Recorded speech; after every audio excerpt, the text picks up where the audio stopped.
School पर हुए air strike में बड़ी संख्या में स्कूली लड़कियों की मौत का बदला लेने के लिए ईरान ने तेल अवीव की तरफ कई मिसाइल दागे हैं।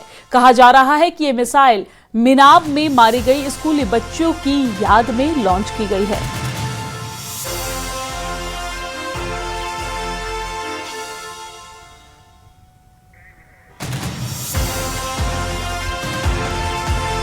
तो ईरान के मिनाब शहर में मासूम बच्चियों के स्कूल पर हमले का बदला लेने के लिए ईरान बौखलाया हुआ है, एक के बाद एक कार्रवाई कर रहा है। आपको जानकारी दे दें कि ईरान के गर्ल्स एलिमेंट्री स्कूल पर एयर स्ट्राइक हुआ था, जिसमें बड़ी संख्या में स्कूली लड़कियों की मौत हुई थी, जिसका बदला लेने के लिए ईरान बौखलाया हुआ है और ईरान ने तेल अवीव की तरफ कई मिसाइलें दागे हैं। आपको जानकारी दे दें कि इस वक्त ईरान लगातार एक्शन मोड में है।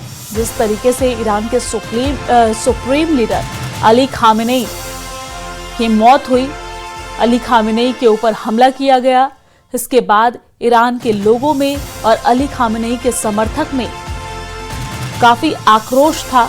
हालांकि इसके बाद अमेरिका और इजराइल की तरफ से कई सारे हमले किए गए, कई सारे मिसाइलें दागी गई और इसमें से एक घटना यह भी है कि ईरान के स्कूल में एयर स्ट्राइक की गई है, स्कूल पर एयर स्ट्राइक की गई, जिसके बाद ईरान बौखलाया हुआ है और बदला लेने के मूड में है।